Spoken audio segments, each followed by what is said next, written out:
Hey, School Zone podcast listeners, Matt Miller coming at you from sunny Stephenville, Texas.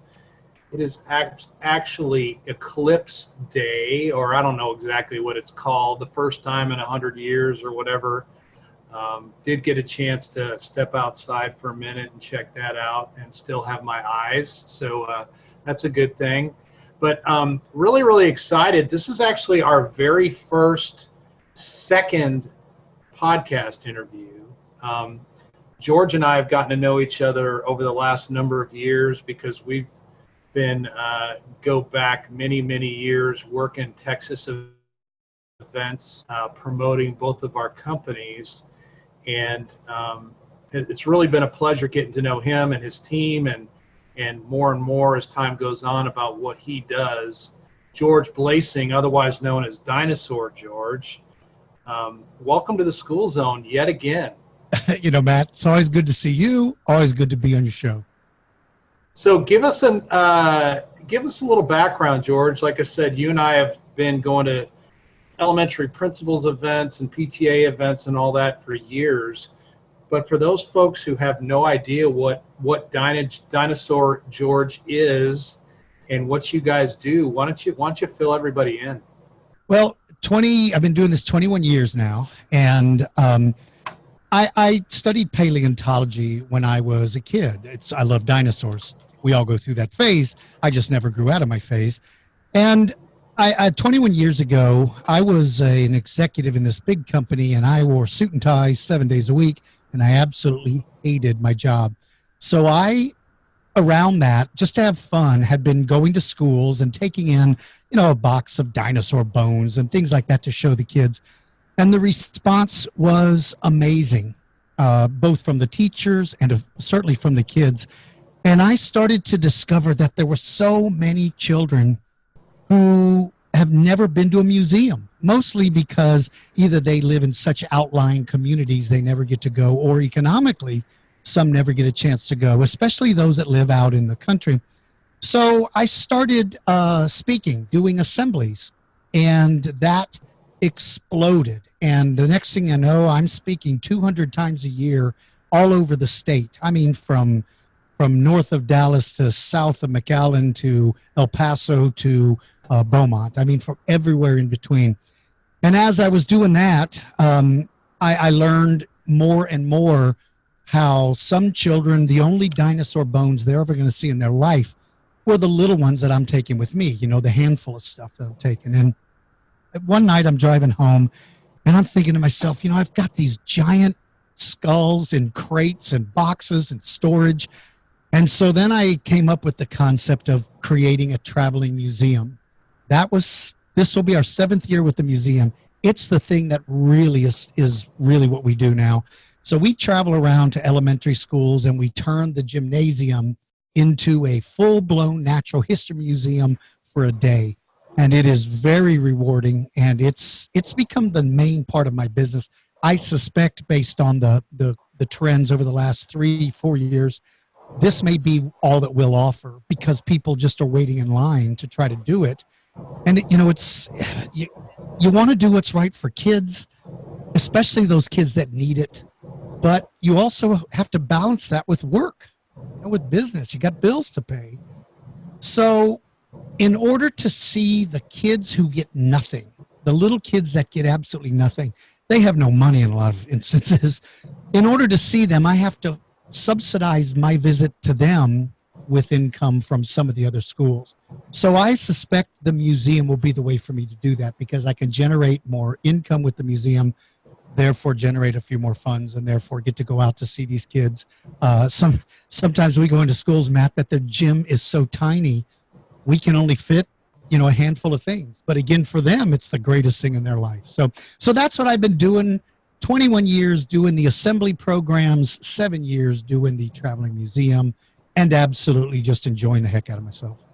So when you say traveling museum, paint a little bit more of a vivid picture for folks of exactly what that is, because I've seen a lot of your stuff and it is incredible, but for those that aren't familiar.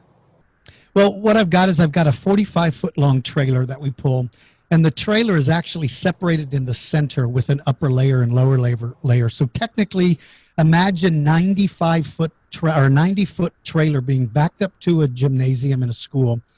And then we set it up. And when we set it up, it is literally the largest traveling museum of its kind in the world. I mean, honestly, in the world. There's nothing bigger than this. We will fill about a 5,000 square foot building. We really prefer about 6,000 square feet, but we can go into any size building. So imagine you're a child and you walk into your gymnasium and the entire building, and when I say the building, I mean we run down the length of the walls, then back up the length of the wall, then back again, then almost like a giant letter M. Imagine a letter M where the two sides are along the wall, and then it comes to the back wall and then comes back out to the front. We have hundreds of pieces with gigantic skulls. We have the skull of a Tyrannosaurus Rex, third biggest ever found on the planet. We have the jaws of a giant shark called Megalodon. We just added arms from this new discovery. These arms are together, they're 12 feet across. So you're talking about arms that could pick up a vehicle. Hundreds and hundreds of pieces. Everything's set up everything's color coded by time period. So you see life before the age of dinosaurs, you see dinosaurs, you see the animals from the Ice Age afterwards. So the kids come through, they have scavenger hunt pages, which ensures that they really become engaged in the exhibit. Even if you don't like dinosaurs, you get excited to be able to look for answers. We provide all this stuff to the school. The school gets a packet in advance, even a DVD that they can pop in and watch that explains everything. Our crew comes in, we set it up the day before your event. Usually people have a setup in the evening so that the kids don't see anything at all. And then the next day they come in. We're there for the entire day, during the whole day, during the school day. The kids are coming through by grade level. And then that night you can reopen the exhibit for 2 hours to the public. You can invite the families of your students. You can invite the public to come in and look and see. And then that night we pack it up and we're gone. So we really use the gym for one full day and then part of the evening the day before. So it's just, from a kid's perspective, when they walk in the door, some kids cannot believe that their gym is a museum. But when I say museum, I mean it's a huge museum. So you talked about the Tyrannosaurus Rex. To give people an idea of perspective, how big is that thing? Well, from nose to the back of his head, it's about 5, maybe 5.5 feet long. When his mouth is open, you could take 2 students, say kids that are 5th graders, and fit them in his mouth. When you measure him, his teeth are the length of the palm of your hand down to your elbow. So imagine an animal whose tooth is that long. I mean, that's the length of its tooth, and it's got 52 of them in its mouth. So its skull is so big, the crate that we wheel in that holds the skull, because see, the crates are the actual stands for the pieces. That crate, I think, is 7 feet long, almost 8 feet long, and it has to come through double doors. It has to come through doors, where a center pole can be removed. That's the only really caveat we have, is some of these pieces are so big we can't go downstairs. We can't make sharp corners. We literally have to be able to pull right up to the gym and go through either roll-up doors or double doors to get it in.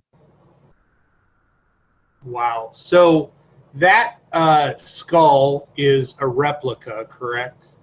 Correct. Yeah, these, about probably 95% of everything is molded off of originals, but there's a reason for that.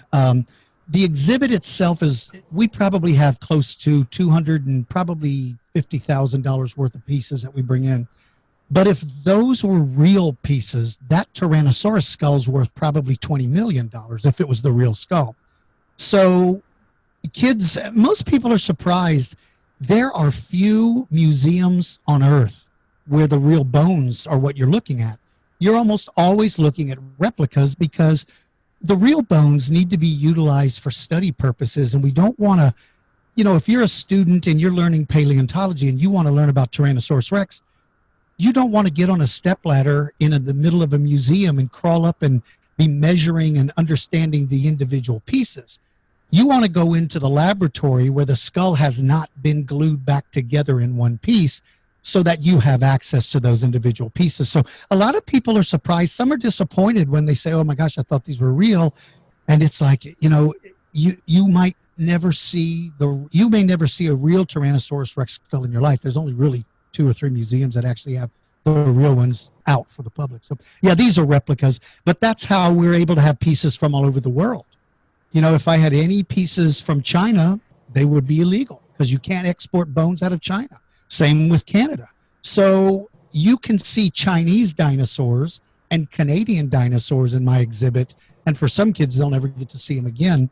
But that's the only way they could see them as a mold. But again, when I say mold, I don't mean somebody sculpting them or, you know, making them out of whole cloth. I mean, they're actually taking the original bone and making a mold. So every flaw, every detail is identical. And in fact, they're even stained to look exactly the same so that you don't have any idea one way or the other. But that's what makes them, they're scientifically accurate. So aside from the replicas and just all the, I guess I'm drawing a blank on the word right now, specimens. Right. Do you have any, you know, audio, video, or any audio visual kind of stuff? How do you have an entire team that's interacting with the kids while this is going on, or how does all that work? Right. You know, in the past, we tried to figure out what would be the most effective way.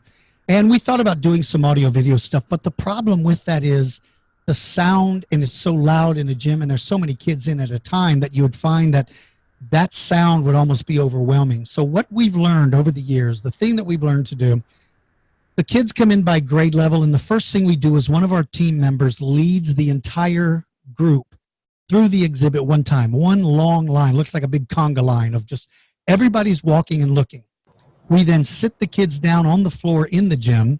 I do a very short presentation about why they're different colored bones, what they're looking at, how to understand the signs, how the signs are very visual. So if it's a meat eater, you see a picture of meat. If it's an herbivore, you see a picture of a leaf. So even kids that are too young to read, or maybe kids that don't read English, they understand. We go through that, we explain that, and then we hand out these scavenger hunts, and then we turn the kids loose. And you talk about being on a mission. Matt, you ought to see these kids. They are focused. There's just a rope that separates them from the exhibit. And yet, every single place we go, the kids respect it. They appreciate it. They're working so hard that what we discovered is if we tried to speak to all of these kids while they're there, it's going to tie up. It's almost like if you went into a candy shop and they said, go taste everything, but somebody said, or would you rather sit here and let me explain to you what candy tastes like?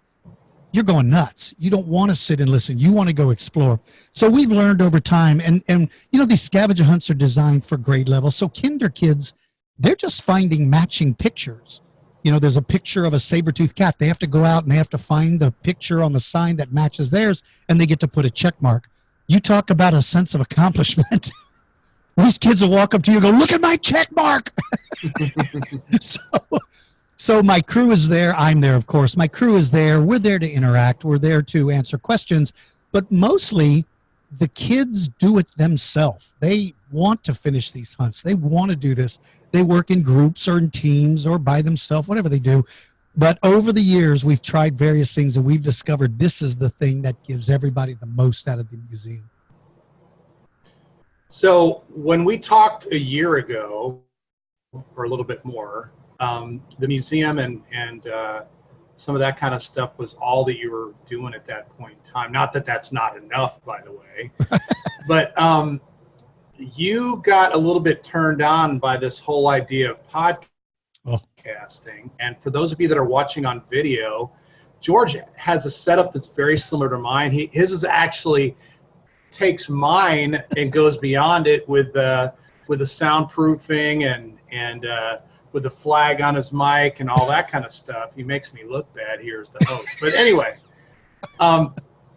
share what's been going on with all that in the last year, George. It's pretty cool, man. Well, you know what? I guess it was 2 years ago. I walked by, I see you at your booth, and we always see each other at the we're always so busy during the school year. We may pass each other 300 times on the road, but we don't get to talk. And so I happened to go by your booth at the PTA convention, and you had a small portable podcast recording studio set up, and you were interviewing people as they walked by.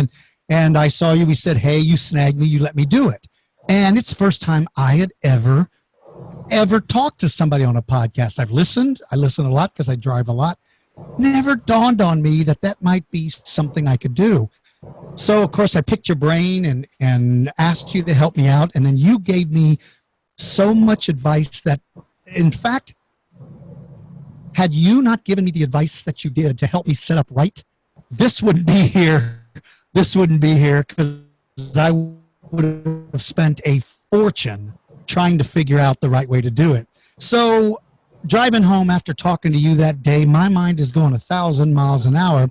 One of the things that I've always offered in the past is I have a YouTube channel, and I used to get thousands, I still do, thousands of emails a week from kids all over the world asking me questions about dinosaurs. Well, what I used to do in the past is set up a recording studio, drop in a green screen, set up the camera, set up the lighting, set up the sound equipment, stand in front of the green screen, and just answer questions for kids. But the time involved in that was incredibly difficult because you have to do, lighting is an issue, as you know, and all those other things are such an issue. And then we'd have to take that video and then go into the editing room and drop in the background to cover the green screen and adjust lighting and adjust sound qualities. And you have to do all these takes. But going home after talking to you and seeing what you had, I thought, a podcast would be so much easier to do than video. So I followed your advice. I took all the advice you had, and I studied and I learned about this stuff. And when I decided to do it, I rolled out this podcast, and this has been the best thing I've ever got to do. It's enjoyable. You can record, you can do a podcast in your underwear. How nice is that? You don't have to shave. So, I started recording my podcast, and then I started contacting some of the world's leading paleontologists from all over the world. And I started interviewing them, and then this explodes and it takes off. So I had my podcast, and I would upload an audio version to YouTube, and all these young people were writing to me going, yeah, but we don't like to sit here and stare at a screen. So I started recording my podcasts, both audio and visual. So now I do both. So now there's my audio podcast at dinosaurgeorgepodcast.com. And then there is the video version, which really it's not that dramatic to film because I just shoot it with a GoPro camera. I don't go in with all the other stuff. I don't have to worry so much about the video end of it. It's just more relaxed and fun. So that's what I'm doing. And I have had the time of my life. So much fun to do. It comes across much more professionally than what I would have done had I not learned through you. So that's what I'm doing now. So now I answer questions from kids all over the world. I interview all kinds of people, geologists, paleontologists, archaeologists, anything to do with the earth science. And that's kind of that's what I'm doing, and that's what I'm having fun with now. Something you might consider, I don't know, I guess we'd have to find out what the law is as far as kids and their involvement and all that. But there's a tool that I use for this show and for one of my other shows. It's called Speakpipe. And what it allows you to do, it's essentially a phone number that people can call, and it leaves you a voicemail in an audio format that then you can use. Right. So if you wanted, you could even get to where the kids are actually asking the question in their own voice, and then you're answering it. Well, I advertise, I have a Skype phone number that people can call. Okay, there you go. But the problem is I'm trying to find one that is either free for them or toll free.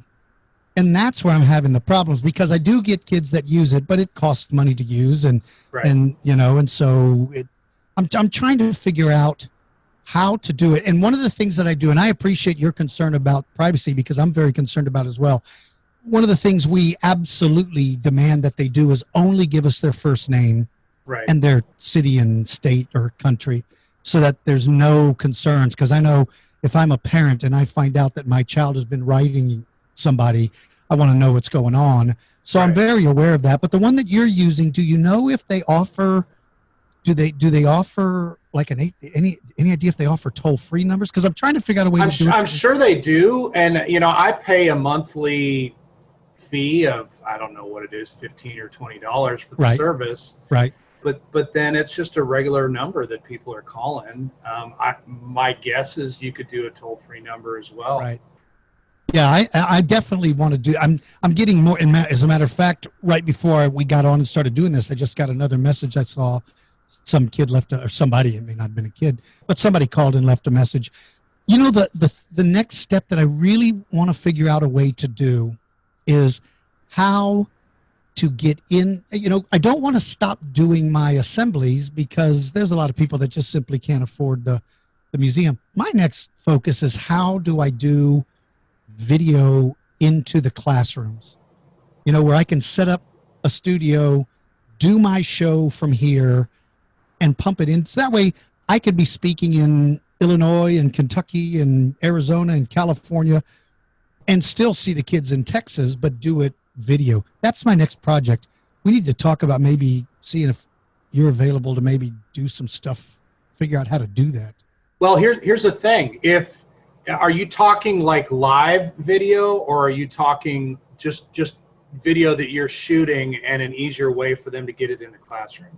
Probably both. 1 year, there's an organization here in San Antonio called the Institute of Texan Cultures, and they were trying to create this outreach where the school paid a fee. They came on. I did a performance. So I just did the whole performance, and then during the performance, the kids in the classrooms, they picked 3 different schools, were submitting questions while it was going on. While I'm doing my performance, somebody would walk up, hand me a piece of paper, and I would just read it live.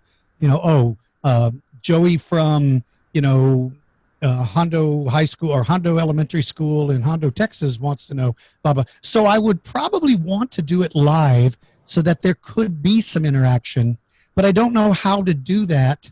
Because if you've got 4 or 5 or 6 schools or classrooms, you know, would it be fair to everybody if you're answering, you know, if you can't interact directly with them? Because I couldn't do it just for one, I don't think. I don't know. I need to think it through. And what we're on right now, George, is the easiest way to do that. For those of you that don't know, we're using an app called Zoom. Zoom right now, because I recorded this, is recording the video and audio file of our conversation. With the paid version, you can have 50 or 100 people conference in from anywhere. There's a chat feature to where somebody in a classroom has a question, their teacher just gets on and types it real quick, or they can raise their hand and actually ask it to you. Yeah, this thing, you and I are just using the bare bones basics of this. And once again, I think it cost me $12 a month or something. I mean, it's ridiculous. Right. That may be the way to go. Yeah, so you might give this a try and see. Yeah. The other thing is, I doubt most educational institutions have any idea what this platform is. Right. Because it's more of a business platform, so I don't think you'd have to worry about it being blocked or anything like that. Sure. You know, in districts and whatever. But you might give it a try. I've been using this for the last, I don't know, for the last 3 years or so, I guess. I do calls with our franchise team on a monthly basis and have people, you know, conferencing in from literally all over the country. Wow. And I'm talking like this, and I see their little windows, you know, on the screen. Right. And we carry on a live dialogue, and it's awesome. That's pretty, you know, I may have to do that. That's actually, I may have to look into that. That's pretty cool. I've always got something new, George. No kidding, man. I got to stop hanging around you. You cost me more money than anybody, man. Every time I see you, I walk away shaking my head going, well, there's $1,000 thrown down the toilet because of something he said that I got to turn around and do. But I will tell you this. You've always given good advice, and it's always panned out. So, and it's never been something that I'm not doing myself. Hey, that's true. My fear is if you ever become an Amway salesman, I'm doomed, man. Because I'm never going to talk to you again. I'm leaving if that ever occurs. Oh man, that's hilarious. Very cool.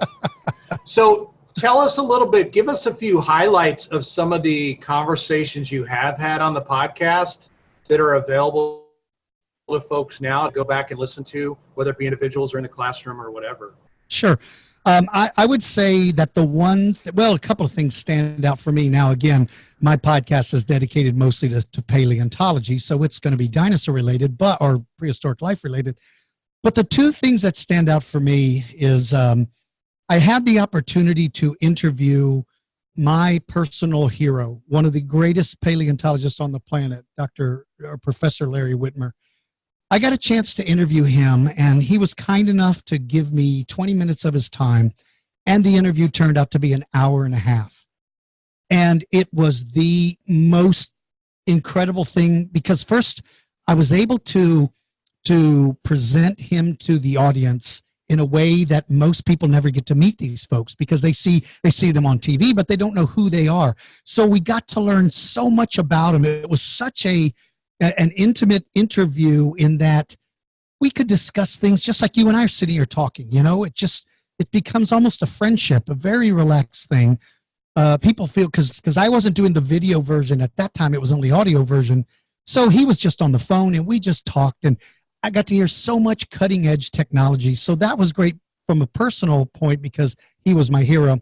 But the other one that was spectacular is there was a paleontologist in China who, I had to get up at whatever time it was, 3:00 in the morning to interview him, but he gave us some insight into one of the most remarkably new discoveries, and that is using lasers to look at fossils to find color.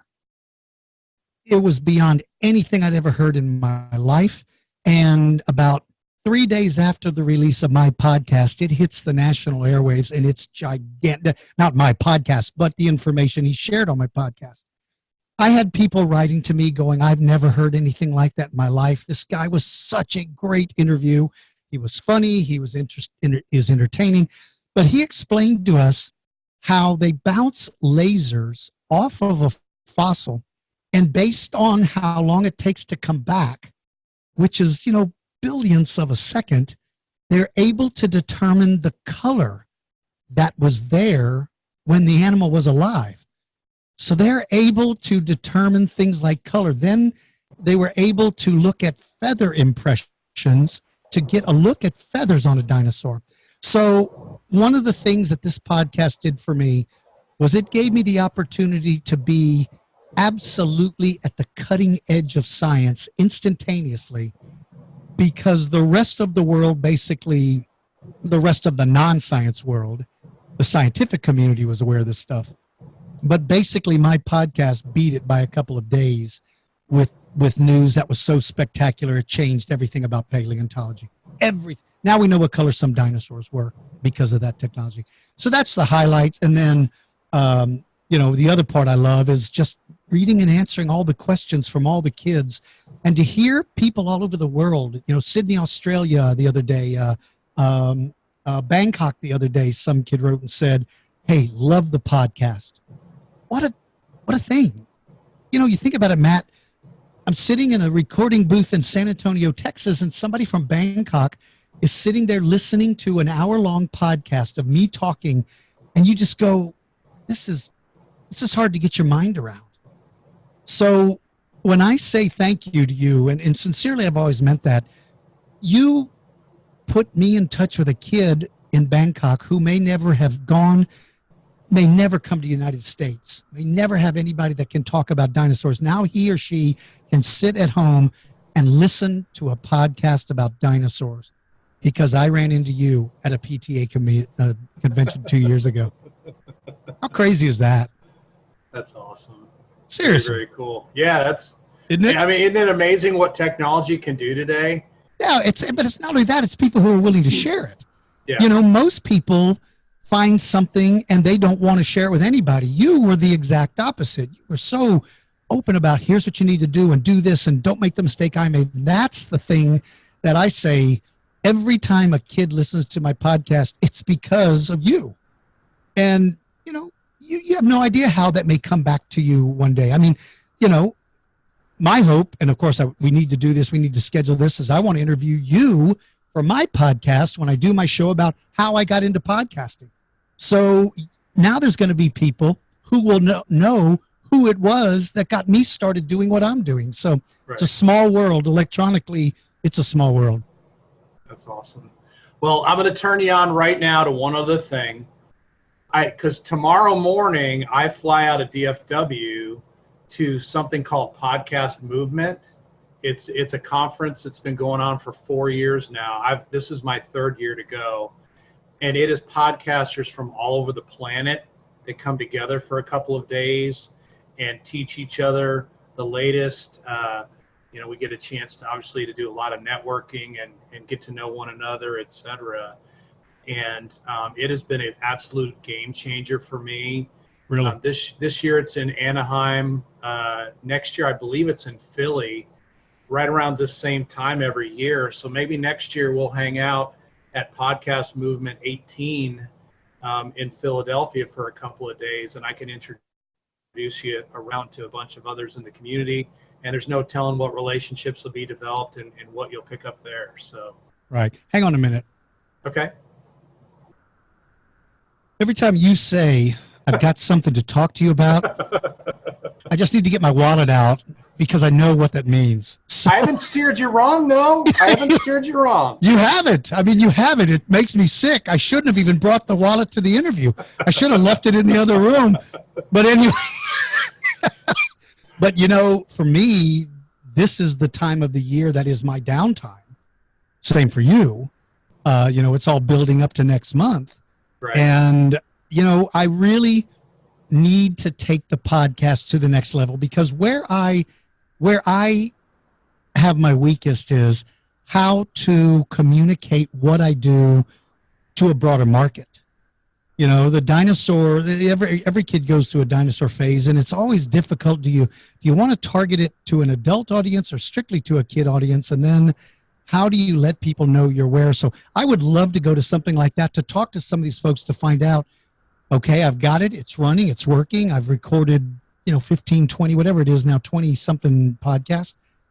But now I need to take it to the next level. And that is what is have somebody look at it and go, you should do this, or you're doing this wrong, or, because those are the things that I'm still in the learning phase. So that convention you're talking about sounds like the place to go to be able to learn some of that. Yeah, it's incredible. In fact, dude, hop on a flight tomorrow, man, and we'll see you in Anaheim. If it wasn't that I am leaving tomorrow morning to go, I bought a drone to video, and I'm going down to the Gulf Coast to shoot awesome. Video of the ocean and some of the sea life down there. If it wasn't that I've had that booked now for quite a while. I'm going on a fishing photo drone tour, and I'm going down there for about a week just to hang out. Awesome. And but if it wasn't for that, I swear I'd jump on a flight and go out there and visit with you out there. But next year I definitely want to go. Awesome. Well, I'll keep you posted. Cool. So getting back to the traveling museum, George, because I know your time is valuable, as is mine. Give everybody some background or information. How do they get up with you guys? What's the ideal school that works with you guys? Any of those other particulars that people really need to know about before potentially reaching out and seeing how you could work with them and their kids. Right. Well, you can find everything on our website, which is dinosaurgeorge.com, and there is a page that has Traveling Museum. And there are short videos that give you detailed information about everything. But in a nutshell, it's designed for elementary schools. If you're in a high school or you're in a middle school, I would say that we're just not for you, because those students don't get enough out of it to justify the expense. So first of all, go to our website. You can get some detailed information. You can email us and we can mail you a packet That includes like copies of the scavenger hunt so you can review those. We have a program called the Ambassadors Program, where when we come to your school can choose up to 5 students to come in and work with us in the exhibit while we're there. It's a big honor. The kids get to wear a vest that designates them as an ambassador. It's a great program. It's a great way to reward your students. You can have the same 5 all day long, or you can bring in 5 new kids every time a grade level comes in. You've got to have a gym where we can access it through double doors with the removable center pole or roll-up doors, because those crates simply won't go in otherwise. Ideally, we love to back the trailer right up to the gym, but it's not mandatory. In some cases, we have to push everything through the cafeteria down a hall and then into the gym. That's okay. That doesn't matter. Like we said, we're fully self-contained. We don't need anything. We have our own tables. We have everything. We just need an empty room. And then the gym doesn't have to be totally empty. Just the gym floor has to be empty. You can push stuff along the walls. We come in the day before to set it up. Ideally, we like to set up early, but if you would rather us set up in the evening after school, we can do that. Then the next day we have your event. We offer group discounts if we're coming to a part of the state, and you can book yours around it, or other people will book around you. We give progressive discounts since we're going to be there. It helps dramatically. And probably the biggest thing, we do a program now called the Merchandise Donation Program. This has turned out to be gigantic.